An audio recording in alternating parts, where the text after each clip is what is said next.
Welcome back to my channel. My name is Carolina, aka Lady Butterfly. Thank you guys for tuning in.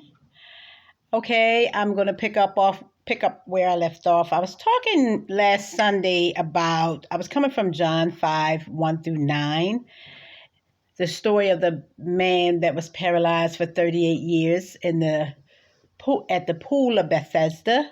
And like I said, Bethesda in the Greek means mercy or grace. And in Aramaic, it means shame or disgrace. So there was a lot of people hanging out at this pool because the story was, I believe it was true, that an angel would come down every so often and would stir the water, and the first one into the pool would get healed. And Jesus was passing by, and Jesus stopped and talked to this guy who was paralyzed for 38 years and asked him, did he want to get well? And he said, oh, every time I try to get in, someone runs ahead of me and gets in before I do. And I can relate to him, because he was paralyzed. Of course, somebody that can run and walk, definitely going to get ahead of him. And when people want a miracle to happen, people want something to happen, they definitely going to each man's on his own.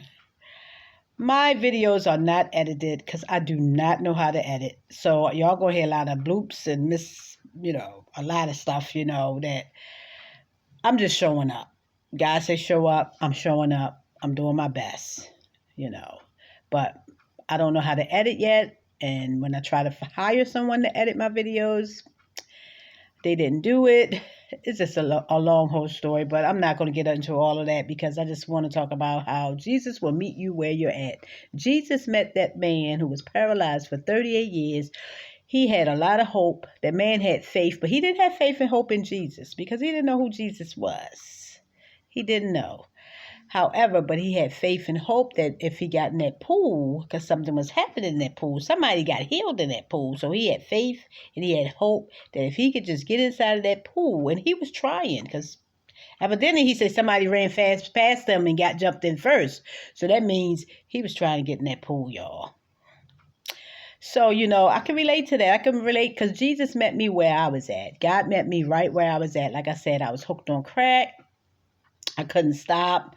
I had got 4 years clean and I relapsed, and I had called my sister and I was telling my sister that I had relapsed, and she was like, go to the place that helped you. She was telling me go to the program. So I went to this 12-step program, and when I got there, I raised my hand. I said, I relapsed. I need some people to walk with me.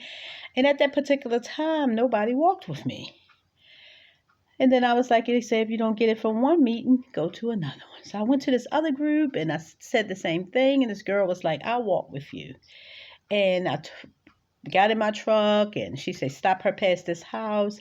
And when she came out, she said, don't tell nobody she was using too. Now, I felt like intuitively, God was telling me to go home. God was telling me to go home and wait on him. So I went home. And when my sister called me, she said, did you go? I said, yeah, I went. I said, but God told me come home and wait on him. And while I was waiting on God, I was still smoking crack. But I knew God was going to show up. I had believed, I had faith. I knew that he was going to show up. People will ask you so many questions like, how he going to show up? I don't know. When he going to show up? I don't know when.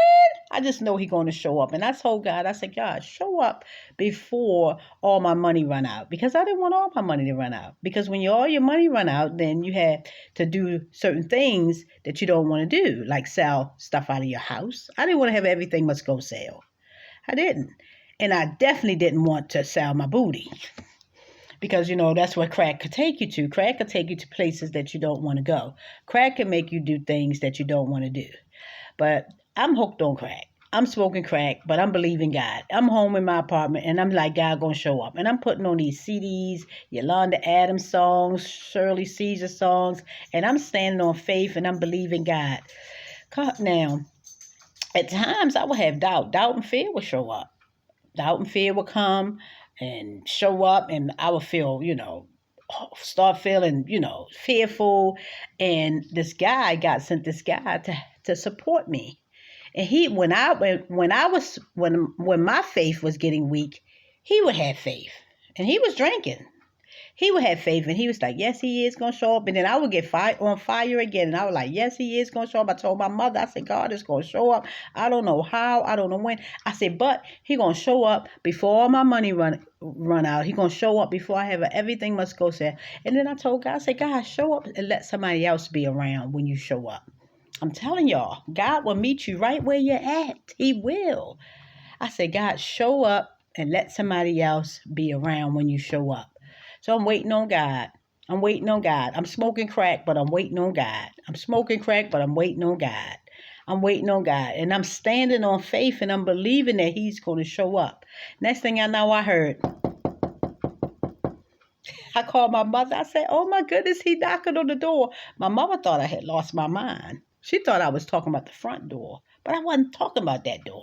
I heard a knock inside my heart. Intuitively, I heard a knock. And you know what? It's a scripture that says, Revelation 3:20 says, behold, I stand at the door and knock. If any man hear my voice and open the door, I will come into him and dine with him, and him with me.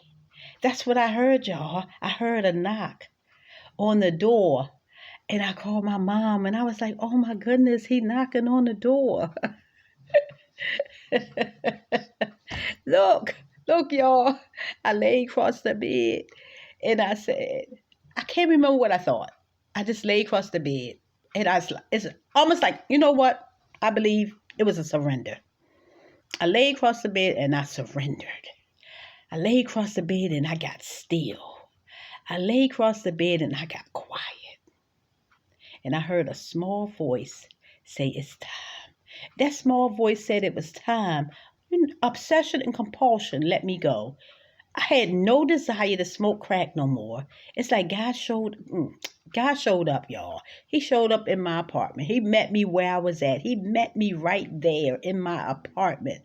He met me there, showed up, and he released the obsession and compulsion to smoke crack. I like to say God sent grace and mercy. Grace and mercy is two angels.